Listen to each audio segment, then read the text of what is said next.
So we talk about several generative models, and we talk about autoencoder.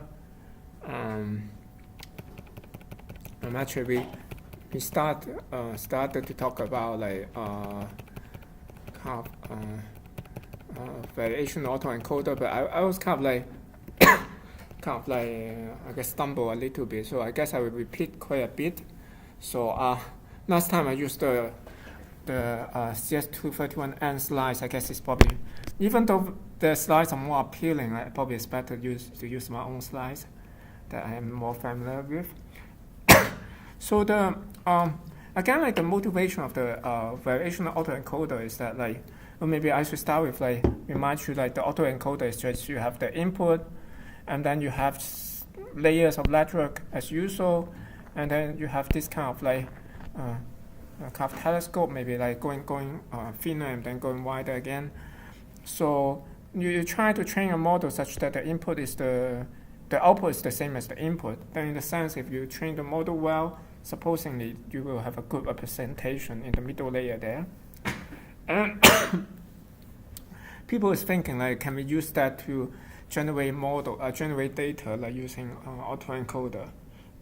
This is more or less before the time, or maybe along the time of with GANs. So what I can think of, okay, maybe we don't directly output the data, but output the statistics of the data. Then we can, based on the statistics, to draw a sample. So then we have a stochastic model that can draw samples. So more precisely, like if you think of this is the middle layer that we shrink into that, then representation. Sorry about that. So you go through the network, then it will basically spit out some the means or variance and so on, and based on that you can draw some samples, right? So and you're trying to train this network. So this is kind of very much the generative network in GANs, right? More or less, and you have these parameters that you're trying to train. So the question is like, how do you, based on this guy here, so you basically, this one, we have this given, and see how you draw x, right? This give you this model, this guy, right? So then theoretically, we will have the optimal model for the other way around, given x was the optimum c there, right? So then actually you can just use base rule, pc given x will be just equal to this guy here. But as last time we mentioned that like this integral below is like intractable. So therefore, like even though theoretically, given that you have a model like this, your optimum way to compare your representation is like building this, but going this directly is impossible. So therefore, instead, what we are going to do is, like as I mentioned here, is basically intractable. Even you put some simplification here, like let's say even C is just Gaussian, and also these conditional things is also Gaussian, and so on. What we can do is like we can just do some actually in classic statistics, if we cannot compute this distribution directly, we can always do some sampling methods. For example, like we can do like this Monte Carlo sampling, MCMC, Monte Carlo chain sampling or something like that. And also like you can also like do a map estimation. And map estimation will be just maximize the a posterior. So we find the C that is maximize this guy instead, trying to compute the exact things there like that. Needs to go for the integral, but for that case it will be a bit too biased. And the standard way, as we mentioned last time, is I go for a variational inference, and so the idea is I basically will build another network first, like so we will have another network with another parameters that will pull out some statistics here, and from that statistics, similarly we will draw the z there. Oh, it's killing me. And okay, then we have a complete kind of like variational autoencoder, like that kind of models like this. Now to train this model, what we need to consider is the marginal probability, right? So basically, with your training data, some x here, you want this probability kind of fit with this x, right? So therefore, like p, this training data should be big, something, or like you can think of the minus log p is small, something like.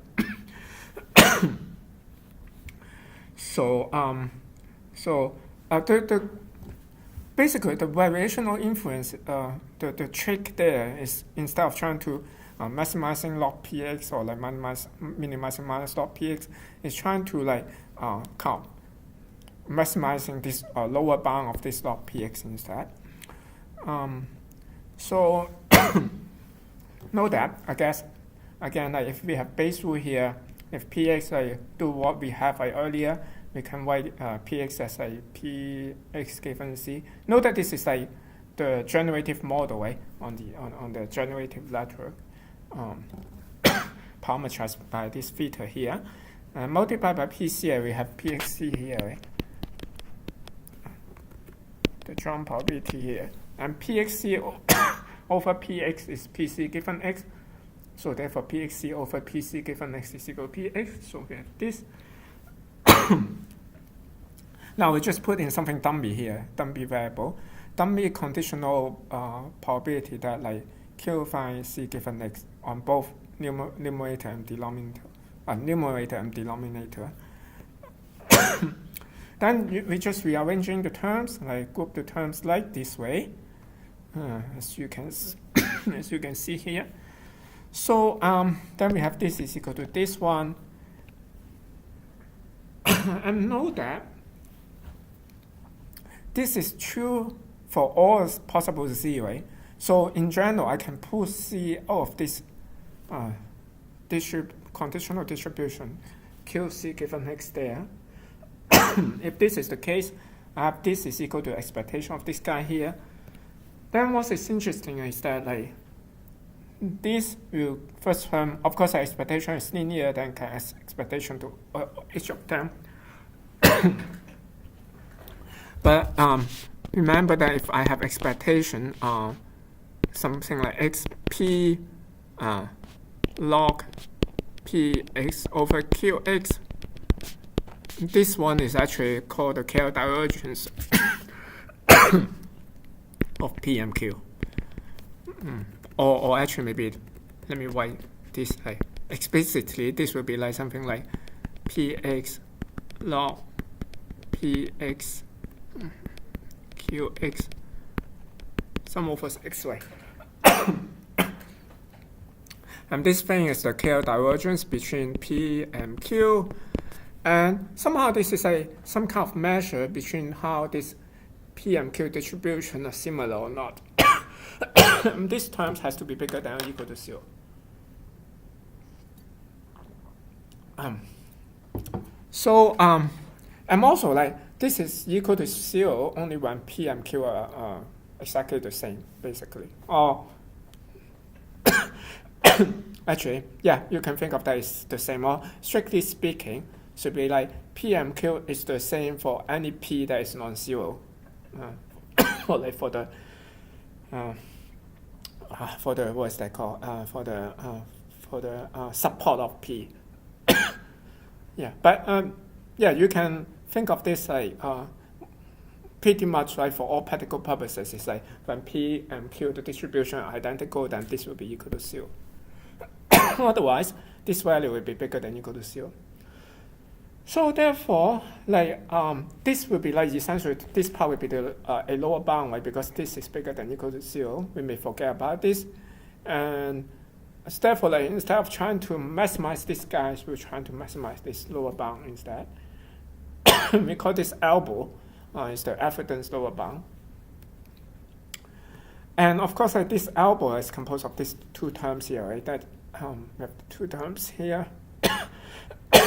For these terms, we want to make sure that like q and p, this conditional q, c given x and p to be as close as possible.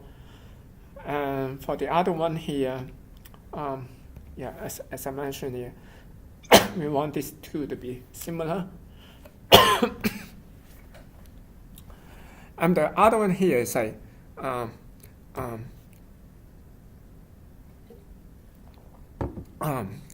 given the approximate distribution, we want this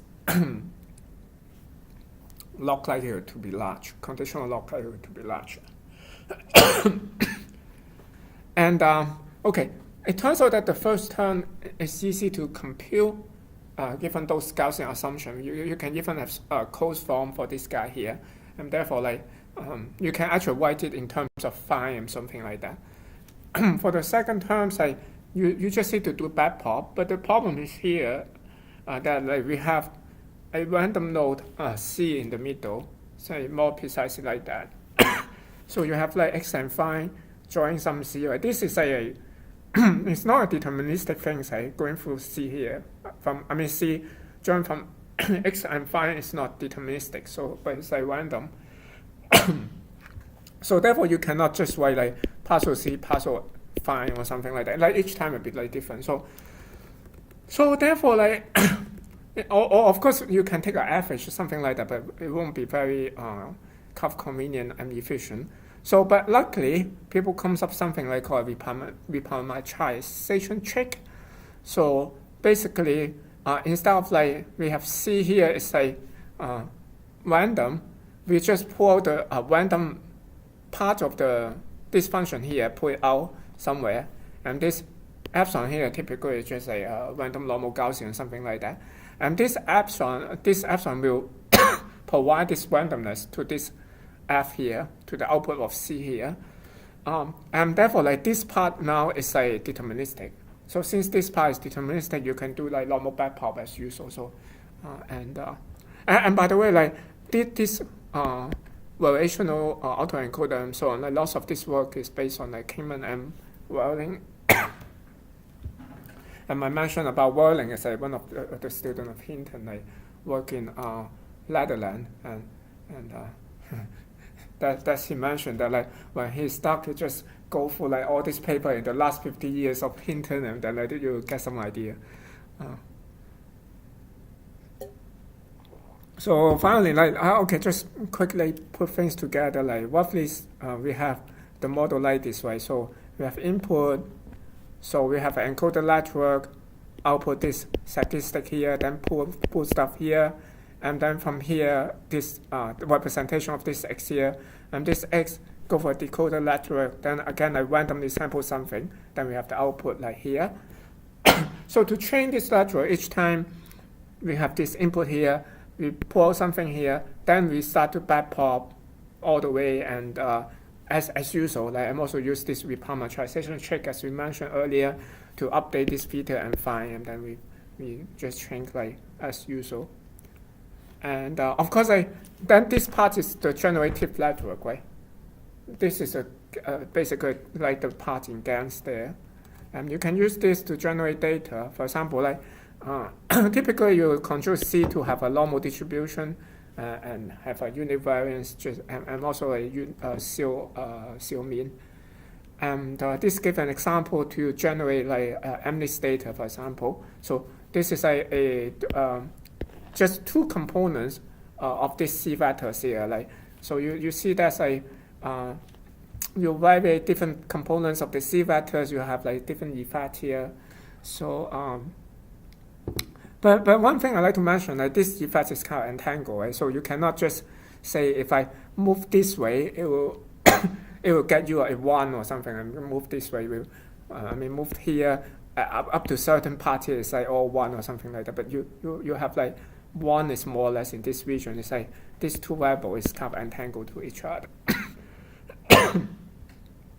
And this is another example like for phases.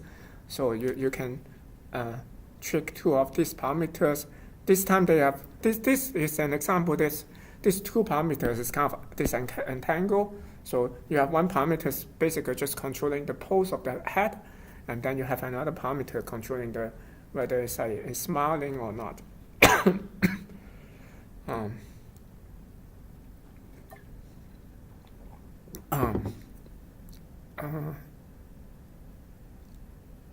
Yeah, and of course, you can use, you have this part is the generative level, as I mentioned. C is in middle. This is a generative level.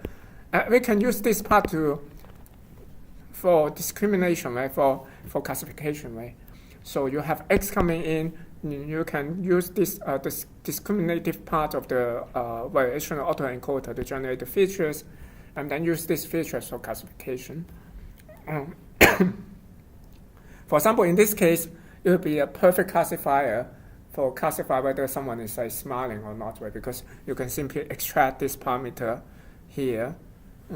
For example, based on the value of C1, we know whether the person is smiling or not. This is some more example. Of course, it's not as appealing as as GANs, but think about it. This is much more stable model than GANs. GANs, maybe you need to train 100 models, and one of them is you get you the result. But here, you kind of only need. The nice part, as you can see, the nicest part is you had end-to-end models, right? So therefore, it's actually much easier to train than GANs. As I mentioned, some of this advantage, is you can train end-to-end, and also the discriminative part, sometimes it has a pretty nice representation. In the case for the head, it's pretty nice representation. And and for the cons, compare with some other approaches, maybe if you compare with Pixel CNN and so on, even though we didn't go into detail, but it's less direct than those approaches, relatively speaking. And compare with GANs, it's not, the image quality or the data quality that generated out is not as impressive. It's still I didn't take up papers for this area, but it's relatively new. It's 2014 for this, apparently I know that people are interested in this entangled variational encoder. I heard in Banjo's interview, he mentioned he's really interested in how to disentangle those features, and so I'm sure the groups are looking into this kind of stuff. And of course, the model I didn't go into detail. For the part of the Gaussian latent variables, typically they just for the ease of computation, they use simple Gaussian in the sense the C vectors they just use. For example, most of the time they just pick univector Gaussian and also independent Gaussian. Of course, you can introduce correlation and impose structure for that, but it may not be too apparent how you can do that efficiently, though. So, but that can be some potential follow-up research. And okay, just some wrap up for what we talked about for the last several classes. That about generative model, we look into several of them. We have GANs, autoencoder, and also boson machine. We went through that a little bit, not pretty much generative models, but in terms of generative models, I guess these two are representative. Is that the word for that? Yeah. Was representative model for that, variational autoencoder and GANs. Of course, GANs is super hot still, and yeah, and I guess that's all for generative model I'd like to talk about. So let's move on to something different today. Oh, I lied. I forgot that I mentioned to Joe that we'll talk about games, but not yet. Actually, I forgot. There's something else I'd like to talk about, but still very, very exciting. So there's something called neural Turing machine. Just again, 4 years old, I guess, more or less. I guess most of you guys know Turing machine, right? I guess so Tulsa, like how many people are there like in Tulsa actually? 3? I see Charles is listening, but yeah. So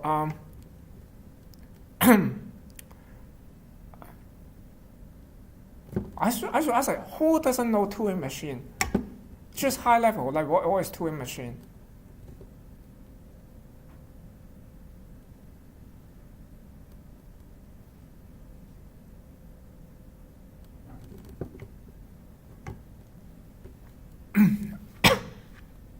Okay, what's the first name of Turing?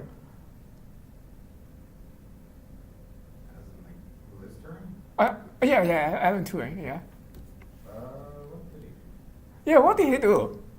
You guys, okay. Mathematician, computer scientist, logician, cryptanalysis. Did you heard of Enigma? That during World War II, like Enigma is the encryption system from the German. You didn't watch the movie, right? I guess. What's the name of that movie? Basically, Turing cracked the Enigma before the German realized that, right? And the movie, I'm not sure how true or not, right? The movie mentioned they know that like they're going to attack somewhere, like they are going to kill many people there, but they just don't want to have the German knows that like they know they already cracked the system. They intentionally didn't do anything about the attack, and that let the people there die and stuff like that. Imitation game, yes. And of course, Alan Turing is also homosexual. Was kind of like not sure, like it's kind of controversial how he died. Like some people like he said like he just died killed by the UK kind of like spies or like whatever.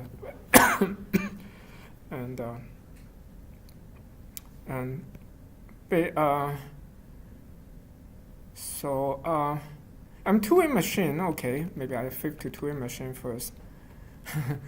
Or a Turing machine is really like your the model for your computer you are always using, right? That's maybe I have this one. Turing machines think of like very, very simple models. You guys didn't take any class in like computational theory, stuff like that? Like, okay. So so basically he thinks of a very simple models that you can think of like it can include like all, even though it's extremely simple models, but you can show that any kind of like computing devices is nothing more than a Turing machine. Basically, like you have like a model have tape here, like something like tape here. The tape can move like forward and backward. And you have a head, just read a number, or like you see a number here, a digit here, a binary digit. You will read the digit here. Then the controller will decide like, whether you should go forward and backward.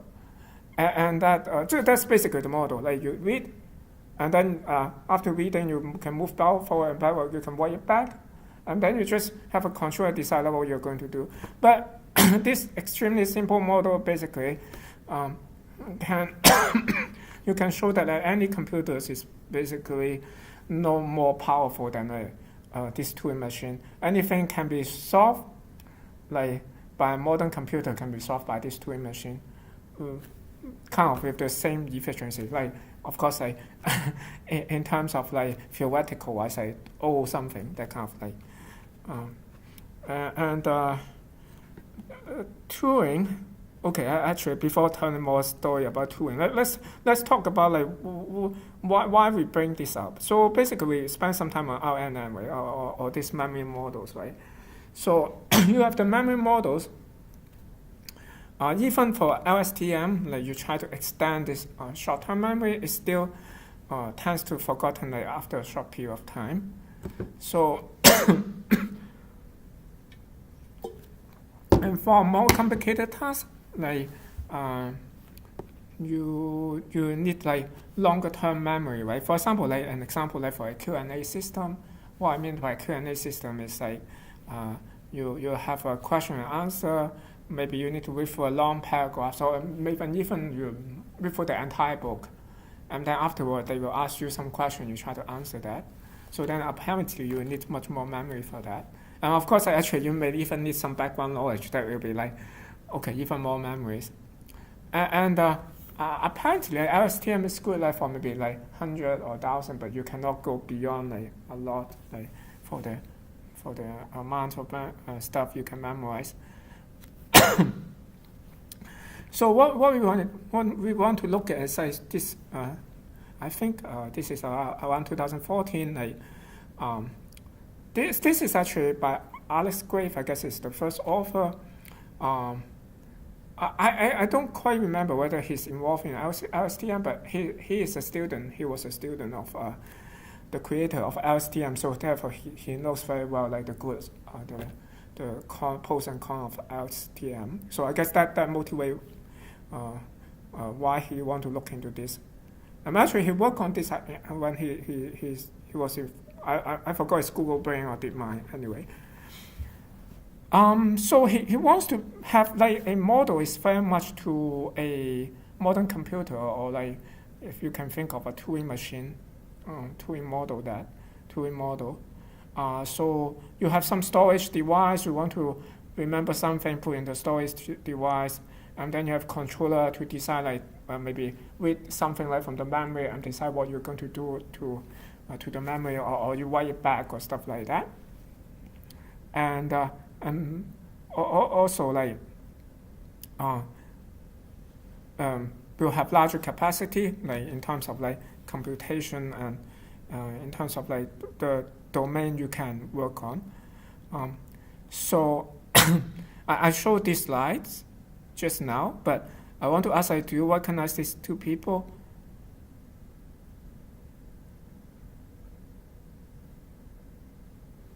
How about people in Tulsa?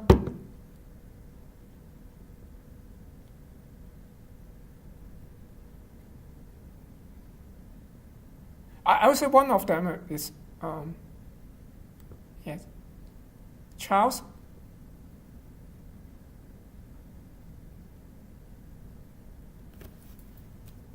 Did you say something? I cannot hear you. What's the question? Yeah. I mean, like, do you recognize these two people? This is Turing. The left one, we think is Turing. Yes.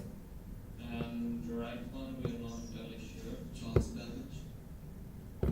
No. The white one is von Neumann. Von Neumann is also like, I guess I mentioned him a couple of times. He's probably one of the true genius. Like there's not many true geniuses. I guess you can count like Einstein.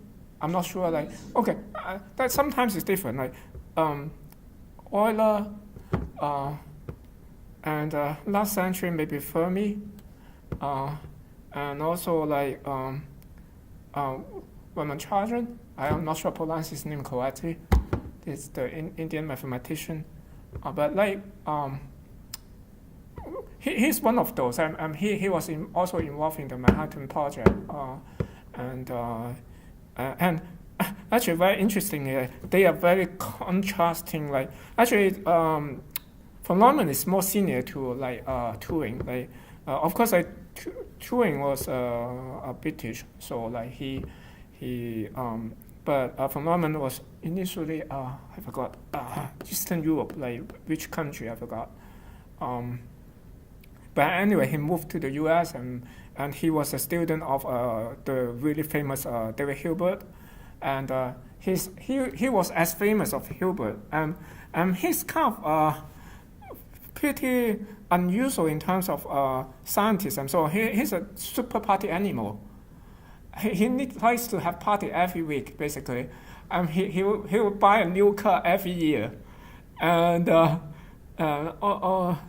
don't know. So anyway, I guess he would be like somehow like La Paz, like if you compare of personality. So he died recently early. I think it's like 53 or something. He was involved in the Manhattan Project. So I guess most of the scientists there, they die of cancer somehow. He died, I think it's bone cancer, and Fermi died of stomach cancer. I guess both of them died in 50 something.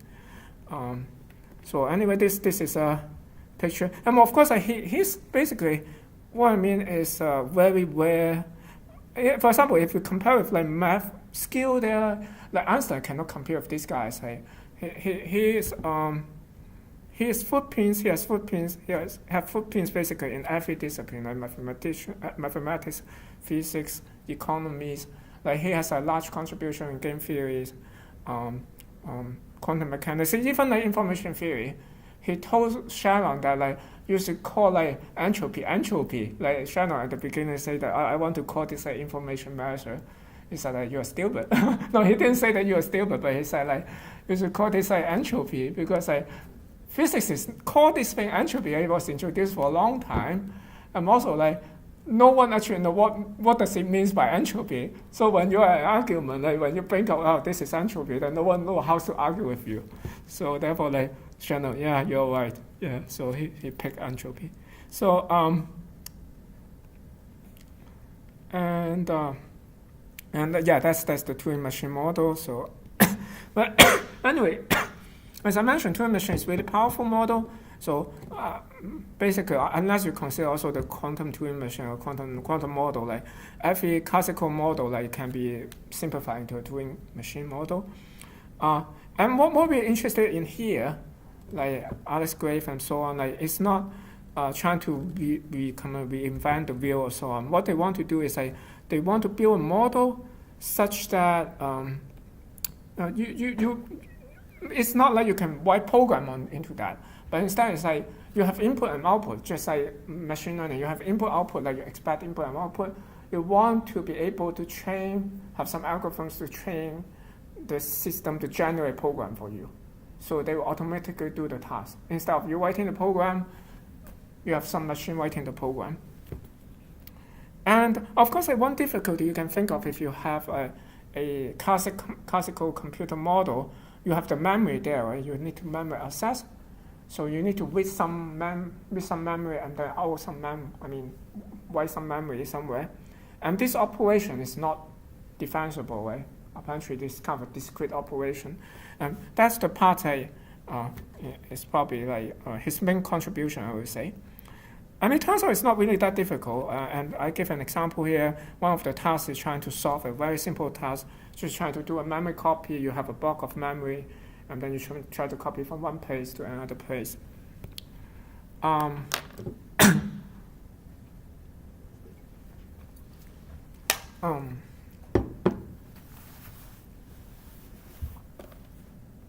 So, okay, that's as I already mentioned, how can we train computer to write program? That's our motivation there.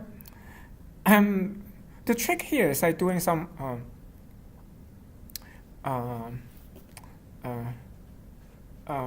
able to do some defensible way of addressing memory. So as I mentioned, ordinary way, conventional way is not defensible. So it turns out all these ideas just overlap. You see these ideas also before. I don't know, maybe I didn't emphasize that. This is some kind of attention idea, right? Attention model. Okay, let me just go directly. So think of we have, this is the memory block. I can think it as a matrix here. I have a memory block here. So for this memory block, I will just try to access this memory here, right?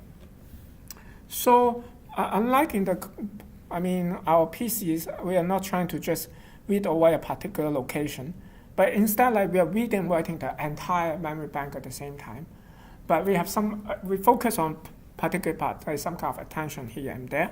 So actually, maybe it's quite similar to our brain. Maybe our brain, I would say most likely we cover the whole thing we're accessing at the same time, but we have some more, I shouldn't say same time, but if you FHL for 1-2 seconds, maybe really everywhere is firing. But we have some attention layer in some particular places and so on. So then the attention model, anyway, go back to it. The attention model is pretty simple, right? So what we are going to have, for example, for the read operation here, I have a vector here to control my attention. So I read out a vector here, and with this weight here, for example, if I mostly reading for this M2 here, I will have this one is almost 1 here, and for the rest is more or less 0, right? So then I will read out this M2 here, MT2 here. And similarly, we can have the writing operation is like in a similar manner that we can have the memory block like this. And then we can split this into 2 operations. One is erase and then add. So think of like, I already read there, maybe it's more likely I'm going to erase for that part of the memory. Then, but I erase that part, I also like add a kind of, I would say a mask here. It's like an error vector here is as a mask. So this error vector is like something like, so apparently it should be like less than 1 to be make sense. So if like the whole vector is like all 1, then you will just erase that memory completely, right? But if that is like you have just all 0, then basically even though like we are kind of like just read that vector there, but we are not going to erase that. And after erasing that, we can also modify that again in a very similar manner. So again, we have a different mask. It's an add vector that control like how we're going to add the vector.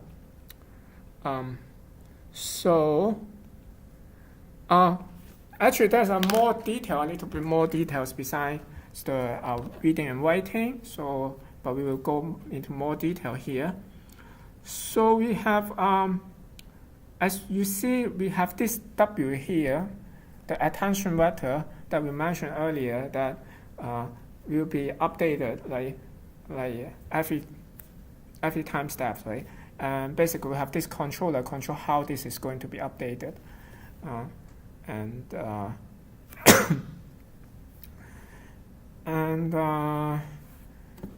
First of all, the way they are trying to address, trying to do the addressing is using some kind of content-based addressing. I guess they are also trying to imitate like something like the brain, right? So in the sense like, if I try to recall something, you tell me something, like I will recall to something that's similar to what you stimulate me, right? So it's like kind of content-based retrieval. So therefore, like given some input, like let's say this key here will be the input, like that trying to stimulate your memory there, and then you go through a match, right? Just look for like everything is a match, like so go through this memory block here to see which one matches like what you have. And the matching is based on this similarity measure here. This is very simple like cosine similarity. And of course you can have some parameter to control to adjust some scaling and so on. You have this beta here, something like to control the strain, key strain basically. And then and with that we have this WTC here. I guess C is short for content-based addressing. And then we have an interpolation gate. I guess what I think of is more like just an inertia. So you have the previous value, you can't modify. You have the new one that kind of like based on your just the current input now from the previous slide, also like weight the sum with like your previous W, right? So it's basically just introduce some inertia. And again, like this G value can change, right? So it's like it's part of your controller basically. And then like that they have after that they have a part that called circular convolution. I would say it's a little bit weird, but what they're doing is just they do some spreading of your address vector. So you have basically from previous step the address vector become this WTG, right? So I can go through a kind of like smoothing filter, kind of like, for example, I can have S here more or less like this one, like for example, like 0.8, 0.1, something like that. So we can go through this filter, just spread out a little bit. Again, like this thing is also like controllable as well. And then afterward, it go through another step trying to sharp it out. So I would say like probably they try lots of stuff and eventually they find this just work well. So they it's a little bit weird. You just spread it out and then like sharpen it up. Sharpen it. Sharpen that thing again. So as you can see, if you need to sharpen that, like you just need to set this gamma to be larger than 1, right? If it's equal to 1, then basically you are not doing anything. So if it's bigger than 1, if it's larger, then it will be it will have a stronger sharpening effect. And then after, that's how you update from like previous step W to like the latest step W. So any questions? I guess this is like kind of, I would say it's kind of interesting model. I would say the attention part probably is the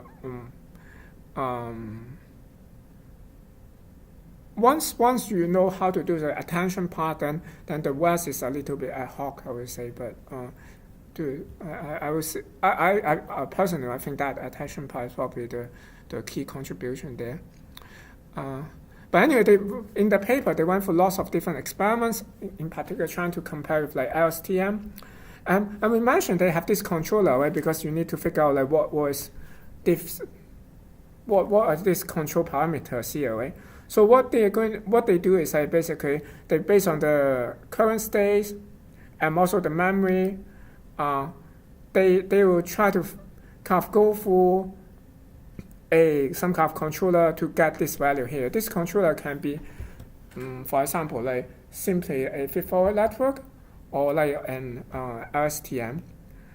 So they try like both. Like they have a feed-forward controller and LSTM. They also compare this like with just an LSTM network. So we mentioned like one of the first problems is like just trying to do memory copy, right? So what they have is like they have some kind of like 8-bit vectors, like several 8-bit vectors there, and they're trying to copy them. Like these 8-bit vectors have variable length, so like have like 1 to 20 vectors, and let's see. And basically, during training, they have like 1 to 20 vectors there. When they stop, so the input just have a special symbol to indicate that like now we stop. Let's start copying. And he's got the result here. So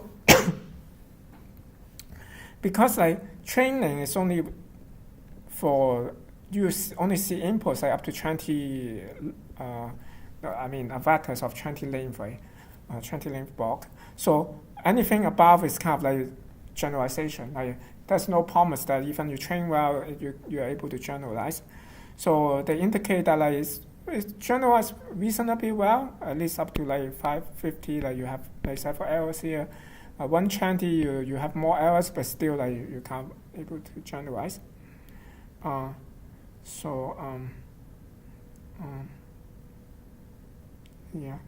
So that's in comparison. This is like for LSTM, and you see like it for the training data is okay. It's able to train because if you look at this is the training, right? Actually, even for training, like the NTM is like much faster compared with LSTM here. LSTM eventually can kind of reduce to a small loss there, but you need much longer time to train it. But it basically just cannot generalize. So when you try to insert like more longer length block, it's just not able to copy them. And actually, that's another interesting kind of illustration. Is like they're trying to look at like this is the weight vector, this is the W thing here. Remember the W is like the adjacent weight, right? So to see like, if you are reading a particular block precisely, then you expect that you will be like pretty bright there, right? But that should be 1 there. For the rest of the page is 0 there. So therefore here is exactly what you expect. Like what it looks like it's doing is like doing the first, like I don't know, 20 blocks or something. Like when you need to read the input, you are actually writing to the memory, right? So the write vector is activate, and also you see like it's sequentially write to the memory box there. And then like once you start to copy, then you need to read it back, right?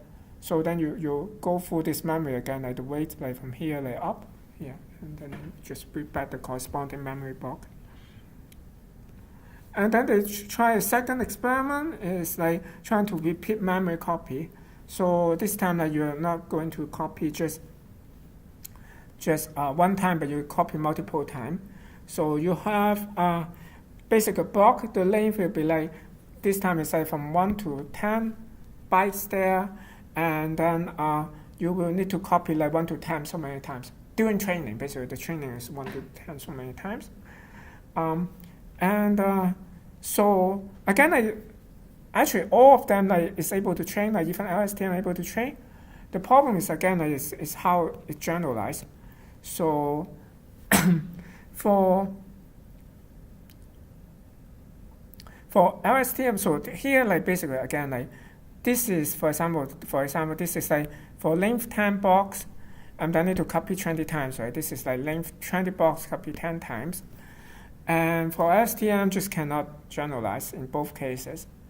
So but NTM actually can generalize, but this does not show the failure case here, but it still have issues. Like it keep copying. Like for example, I ask you to copy 20 times, you don't really terminate after 20 times. You still copying for a while. So again, like this is an illustration, a similar illustration earlier. So you write like when you read the input, like you write to the memory block, and then you keep reading like certain places. And let's see.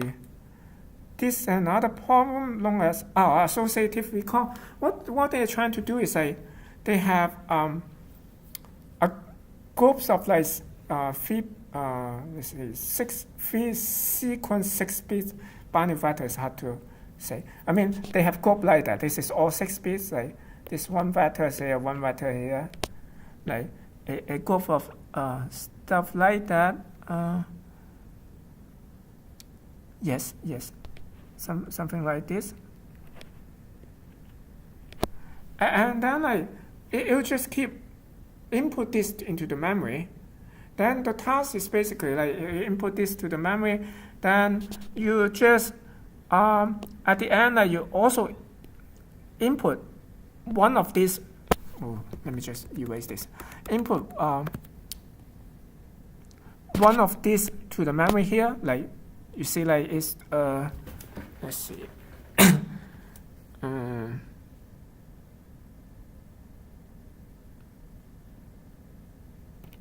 Yeah.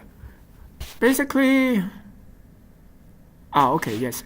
Basically, as you can see here, right? So it input like multiple blocks here, and then like, afterwards you have a symbol indicating, okay, I finished writing into the memory.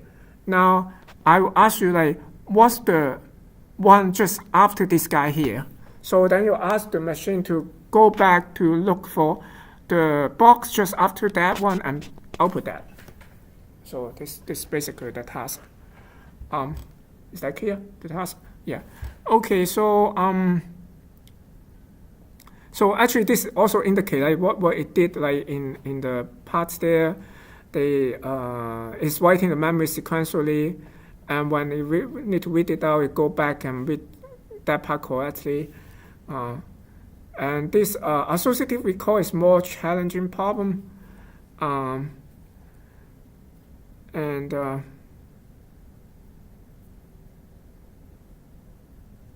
Let's see, I forgot. Need to look at that. The NTM with either feedforward or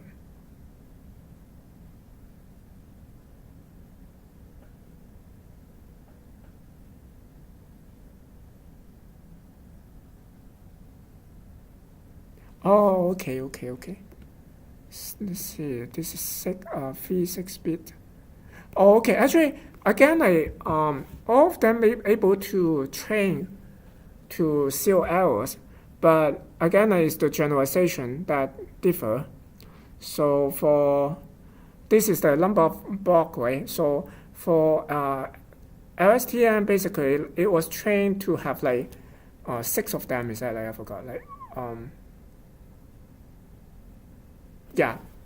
Have 2 to 6 items during training.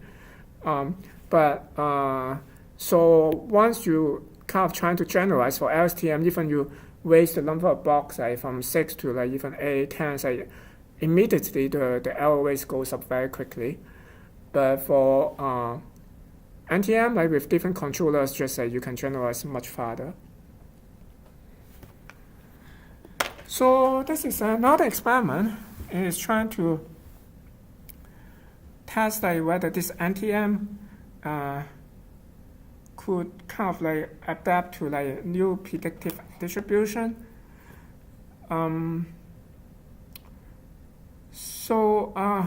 Let's see. What it's trying to do is you have a 6-gram model. I'm not sure you understand what I mean. 6-gram binary model. A 6-gram is that you will have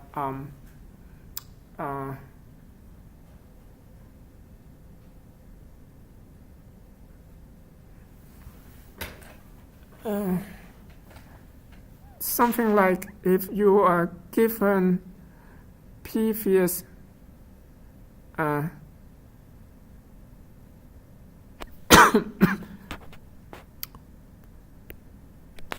maybe I just want 1 0 1 1 0 1, something like that. So a 6-gram model, you have basically a drawn model with 6 binary digits here. So they are correlated with maximum 6 of them as a group. So therefore, in the sense, for example, if I try to predict the value of this guy, this is a kind of sequential model, just a stream of binary digits here. So, and the probability that for this guy to be 1 or 0 will depend on the last 5 of them. And only the last 5 of them. Therefore, it's a 6-gram model. Given the last 5 of them, I don't care about anything before that. So it's kind of a Markov model. But you have a dependency be more than just the previous one. And for this 6-gram model, of course, for each of these different patterns, you have different probability of this 1 or 0 here. So if I have different patterns, maybe 0 1 1 1 0, maybe for this one I have 0.9 probability to have a 1 here. This one I will have a 0.1 probability to have a 1 here, something like. So given this 6-gram model, 6 grams model, then again, we're trying to train this NTM to try to predict what's the leg speed and so on. You just input that and predict the leg speeds. And actually, you can create the optimum Bayesian estimator for that. Because you have very specific model of your system. If you go for just a little bit computation, you find that the 6-gram model have a optimum Bayesian estimator, assuming that you only observe the number of 1 and 0. In the previous 5 bits would be simply this.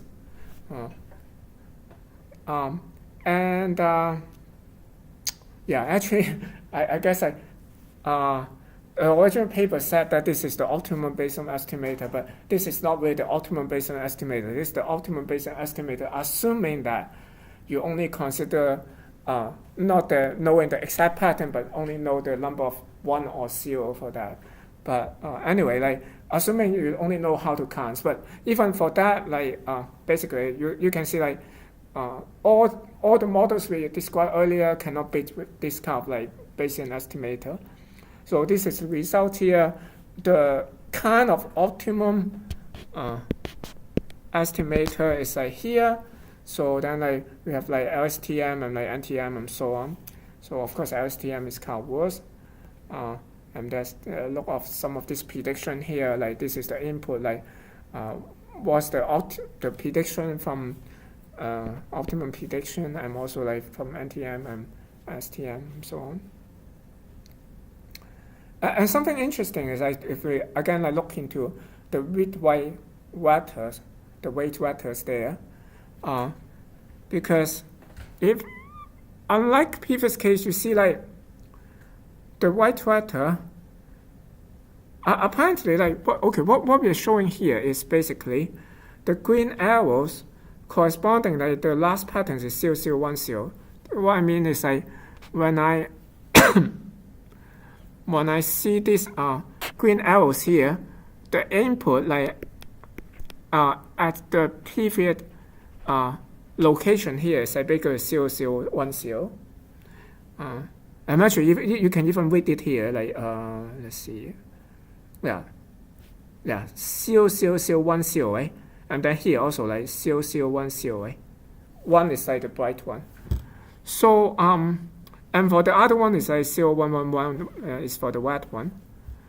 So and you can see that whenever I see a 0010 here, now it reads something like from a memory at a particular location here, and then afterward like it write it back to the same location.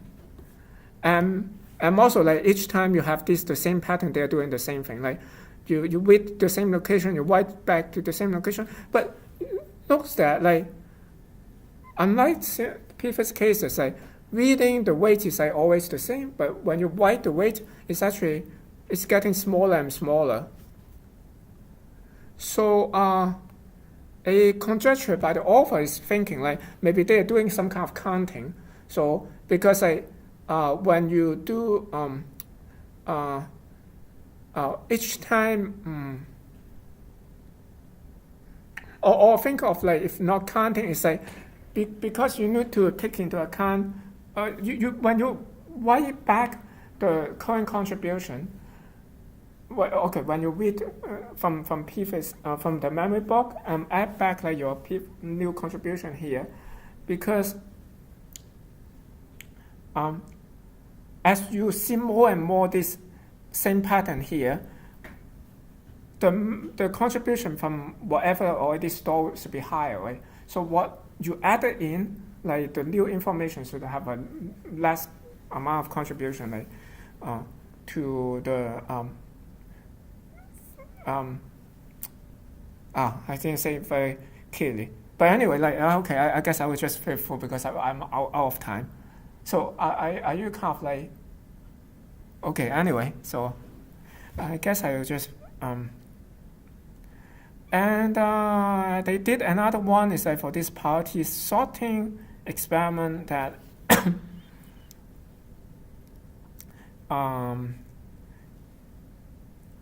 is trying to they're trying to both input the patterns here and also input the value, saying like what's the priority of that value, and then afterward you just want to put it back. For example, like I have this input like this, then this one have the highest priority, right? So therefore like you want to output back the block of vectors that's sorted. So we start with the one with highest priority, and then the next priority I'm just have to sort the output there.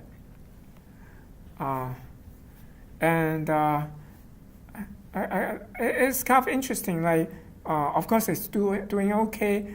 It looks like the system was trained to write the memory according to the priority. Basically, like it, if the input has a higher priority, it will write the values to the block like nearer to the bottom here. I mean, it's highest priority. If like lower priority, then we will write like upper. Of course, you can flip it, like, but in the sense that after we train the system, it just works that way. So then after they do that, then when they output, then as you can see, they just sequentially like reading the vector backs, right? So that's how they do these priority things. And it's not perfect, but it's much better than LSTM. And just a little bit detail for the experimental set up there. it was 2004. Therefore, there's no atom. It's based on RSM pop, RMS pop. Have some momentum, and LSTM all have 3 stacks of hidden layers there. And there's more parameters. I guess I'll just skip it here. Let's see. I just want to mention a tiny modification. The follow-up work that's actually is published in Nature in 2016, and they call it differentiable neural computer. So it's actually pretty similar to what they have earlier for the neural to machine. The main difference here is they have a new addressing mechanism. So remember, the addressing mechanism in the previous work is just attention-based, right? Or based on what do we call that? It's kind of based on matching, right? You have the key coming in and trying to content-based to try to match with your memory block and so on. But then you think of maybe there's a situation we want to do something else. For example, I want to have situation I want to be able to historically spell out something, right? So therefore, and also sometimes maybe I want to use my memory a little bit more efficiently. I want to only write stuff in places that is not written yet or stuff like that. So therefore, they add these 2 kind of addressing mechanism. One is, as I mentioned, is a temporal link. So it's provide mechanism that to read kind of iteratively according to when the memories were written. So they just have a kind of counters or something, that when it's written, so you kind of address accordingly. And then you also have this another mechanism to check the memory usage. So, and we'll keep a free list basically. So if the block is kind of occupied, you just try to avoid overwrite that. So apparently the first 2 mechanisms will be for, of course the first one is just the content lookup that we discussed earlier. So this first 2 is for reading, and then the 1 and 3 is for writing basically. And with that, I would just want to show you the interesting application there.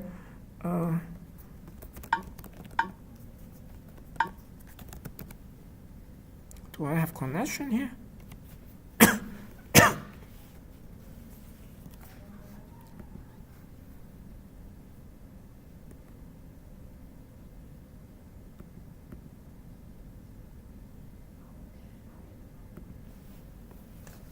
Guess I need to.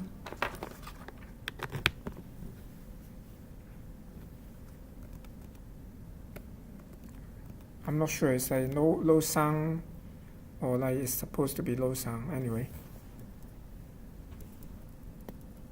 But anyway, so maybe I can just explain. It's a simple problem that is trying to figure out the relationship of people. So they just as you see, maybe I start earlier here. So you add one time at a time, just specify who is who, then you start to write stuff into the memory, these 2 fellows, or this they are husband and wife, and this 2 is mother and daughter, and then you have new relationship and so on. After a number of inputs here, and then you can just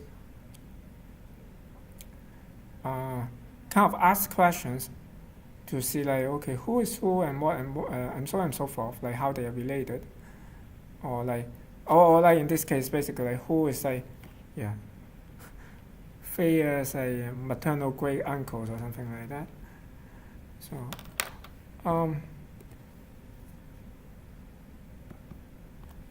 of course I'm not sure what the follow-up work. I didn't check what is Alice Gray doing. But of course I guess I did might spend a lot of time and money on playing computer game as AlphaStar. I heard that Google is actually not very happy about that. It seems they're trying to get back more control and so on. yeah, I don't know. So okay, did I kill it? I'll probably kill it.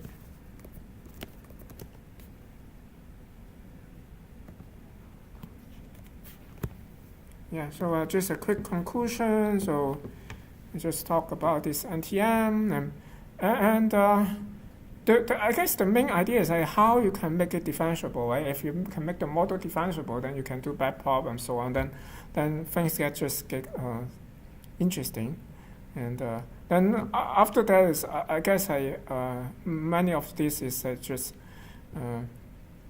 pretty standard, I would say, and they have like, of course they trick a little bit like in terms of like the controller, how this attention weight is supposed to drift from one time period to the another time period. They have certain design there, but I guess a little bit ad hoc. And of course, the updated model have this new memory mechanism for memory management. Anyway, like I think it's a pretty interesting work. Oh, of course, it's very nice work. That if it would be great that if I can get a paper in Nature also, but I guess it's like pretty unlikely. Yeah, given the area of we are working on. So I guess I will just stop here. That I will come back later. Okay, next week I will really talk about something about game, I guess.